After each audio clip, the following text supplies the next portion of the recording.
You figured I'd remain clueless forever, but fate has a way of catching up. It happened on a Tuesday evening. My instincts should have kicked in right then. Tuesdays rarely bring anything worthwhile. I was stretched out on our king-sized bed when the sound of the shower kicked on once more. This marked Marissa's second rinse of the day, which struck me as odd because she wasn't the overly hygienic type. She typically showered every couple of days, or only when we had something planned. 2 showers in a single day definitely raised a flag. The water continued running as I noticed her purse sitting on the chair by our dresser, appearing as though it had exploded. The zipper was wide open, and contents had scattered across the hardwood. Lip balm, old receipts, scrunchies, and what seemed like a mini drugstore's worth of travel-sized items lay strewn about. I'm not the kind of husband who rifles through his wife's bag. That's a major relationship no-no, right alongside forgetting birthdays or leaving dishes in the sink. But the clutter irritated me, so I decided to play the thoughtful spouse and tidy it up before she emerged and launched into one of her late-night stress-cleaning sessions, like she did when her job overwhelmed her. There I was, being the considerate partner, gathering up feminine products and breath mints, puzzling over why women own dozens of lipsticks that all appear identical. That's when my fingers touched something that felt completely out of place among the everyday items. It was compact, cold, and sleek metal, high-end with crisp edges. I drew it out and held it under the bedside lamp. A polished silver cylinder, roughly 4 inches in length, minimalist in style, like something a luxury tech brand might design if they branched into personal care. The surface featured Japanese characters in black against the metallic shine. It screamed expensive, the sort you wouldn't pick up impulsively at a convenience store. My initial guess was medical. Perhaps she was dealing with some private health concern she hadn't shared. Marissa always avoided discussing anything that made her uncomfortable. But if it was medical, why the Japanese branding? And why keep it secret from me? Curiosity overpowered caution.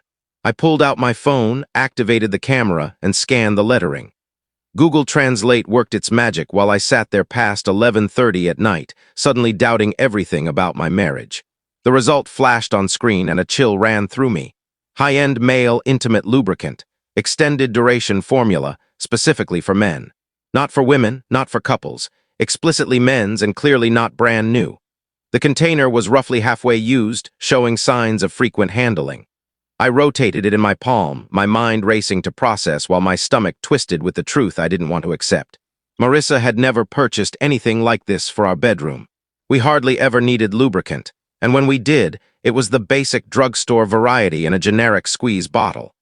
This one looked like it cost more than our weekly food budget, and it obviously wasn't intended for me. I kept staring at the cylinder, then my gaze drifted to her tablet resting on the desk. The display was still active, softly glowing. She'd left it unlocked after finishing some presentation slides earlier.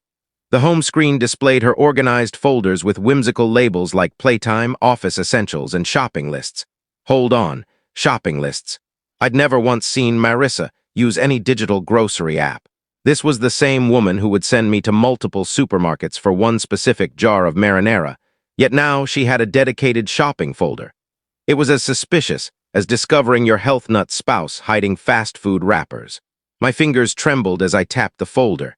Inside sat just one unfamiliar application, a messaging platform with a dull, unremarkable icon. My thumb lingered over it for what felt like ages, probably only 30 seconds. This was the crossroads. Either I was paranoid or my world was about to shatter. I launched it. The conversation loaded, and pinned at the top was a chat with someone called Leo. The avatar was merely a silhouette, but the messages. Dear God, the messages, can't wait for Thursday.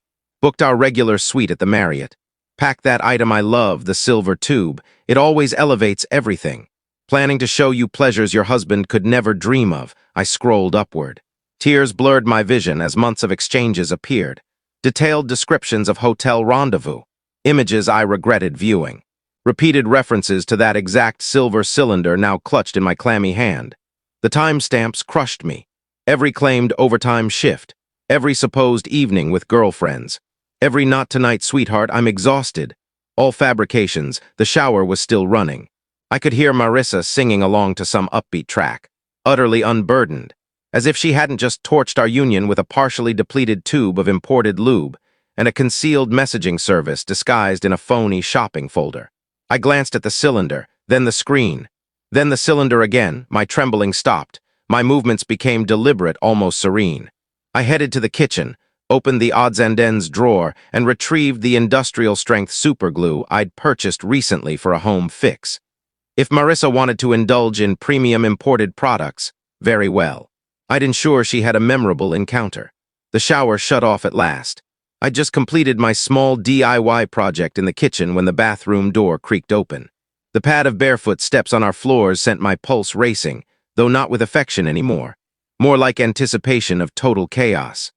Marissa emerged looking like a commercial model, enveloped in the plush white towel I'd gifted her 2 Christmases ago. "Hey, sweetie," she cooed, her tone laced with that artificial sweetness people use when concealing guilt. "You seem worn out." She went to the kitchen, returned with a large glass of milk and offered it like an olive branch. "Drink this," she urged, perching on the bed's edge. "It'll help you relax. Remember that early meeting tomorrow." Ah, yes, the early meeting I'd casually mentioned over dinner. The one she'd filed away as the ideal window for another clandestine escape. Because nothing screams devoted spouse like drugging your partner to slip away for excitement elsewhere. I accepted the glass, studying her expression in the dim glow. She appeared so attentive, so genuinely concerned about my rest. "Thank you, love," I replied, taking a tiny sip. I feigned swallowing half, then placed it on the nightstand with a warm grin. "You're amazing. I love you." The phrase tasted bitter, but her smile bloomed as if it were sincere. That hurt most, not merely the betrayal, but her ability to meet my eyes with such tenderness while scheming to dash off to a hotel with some guy named Leo. The following hour dragged like eternity. I lay awake, monitoring her breaths until they deepened into the steady pattern signaling she believed I was unconscious. Occasionally, I'd emit a soft snore or adjust position, fully committing to the act of a drugged husband. She was skilled, I have to admit. She waited a complete hour before stirring, likely confirming whatever she'd dosed me with had taken effect. I sensed the bed shift as she eased out cautiously, movements practiced from repetition.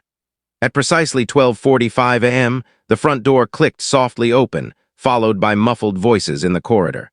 My heart thundered so fiercely I worried it echoed through the building. I allowed exactly 20 seconds, enough for her to feel safe, not enough for them to vanish. Then I slid from bed, donned my robe, and tiptoed to the door like a stealthy suburban operative. The hallway lighting was faint, but I spotted them at the elevator end. Marissa pinned to the wall, a tall man caging her face with his hands, kissing her passionately. Even from afar, he embodied everything I lacked, taller, fitter, easily a decade younger. So this was Leo. The man my wife deemed worth discarding 15 years of marriage for. They ascended to the 4th floor. I trailed them and positioned myself outside apartment 4C, directly above our guest room. Talk about ironic fate. The lover lived right overhead. Muffled voices carried through the thin door. "I still can't believe you live directly above him," Marissa murmured, thrill evident. "Adds to the excitement, doesn't it?" "Absolutely," Leo answered. "Did you pack what I requested?" "Naturally. I brought your favorite, the premium stuff. My specially altered tube of Japanese lubricant, now enhanced with adhesive strong enough to bond aircraft parts." I suppressed laughter by biting my lip. For roughly half a minute, only passionate noises filled the air, the kind expected from 2 people anticipating ecstasy. Then the tone shifted dramatically. "What the?" Leo's voice, startled and alarmed. "Hold on, this isn't right," Marissa said, panic rising. "What did you do? What on earth is this? I don't get it, it's the usual brand. The silver one, the Japanese import. Something's off. We can't separate. Oh no, we're glued together." There it was, the payoff I'd awaited. The delicious panic of 2 adulterers realizing their tryst had become a crisis. They attempted everything. Tap water, dish soap, even olive oil from the pantry. Nothing budged them. "We have to get help," Leo declared, voice strained with agony and humiliation. After about 40 minutes of frantic efforts, they surrendered. I overheard Leo dialing emergency services. "Yes, ambulance required. It's difficult to describe. We're physically joined." That signaled my exit. Mission phase 1 accomplished. The following morning, Marissa dragged herself through our door around 10:30, appearing utterly wrecked. Her hair was a tangled mess, makeup erased, gait suggesting every movement hurt. "Good morning, darling," I greeted without glancing up from my tablet. "How was your evening? You returned quite late." She halted in the entryway, stunned. "A work crisis arose, a major client issue. I had to stay overnight to resolve it." "Rough," I replied, finally meeting her eyes with feigned sympathy. "You look drained." And are you limping? Injured somehow? I tripped at the office. Fell downstairs, strained my lower back. Visited urgent care. They said minor sprain, prescribed pain relief. She shuffled toward the bedroom when a knock sounded. Predictably, Leo stood there, looking as if he'd survived a brutal beating focused below the belt. His pants were loosely fastened, sagging as though contact with skin was unbearable. Hello, he rasped. Is Marissa home? We need to discuss last night's events. Of course, come inside, I invited, stepping back with a welcoming gesture. She just arrived from work, handled some overnight emergency. They attempted coded conversation about their predicament without alerting me. I proposed they take seats since both seemed uncomfortable. The terrified glance they shared was priceless. Sitting was clearly impossible. That afternoon, I shifted to phase 2. I continued the doting husband routine while Marissa exploited her injury excuse. By 4 p.m., she mentioned stomach sensitivity and requested bland food. Ideal timing. I crafted what I dubbed a fiery feast. Lamb kebabs soaked in a marinade fierce enough to intimidate chili peppers, ghost pepper dust, Carolina Reaper bits, habanero puree, and cayenne sufficient to etch metal. Next, garlic shrimp drenched in enough cloves to repel an undead army. The highlight, ultra-spicy chili crab from that downtown Singapore spot, requiring a liability waiver for their hottest version. This wasn't dinner. It was targeted torment for someone with vulnerable anatomy.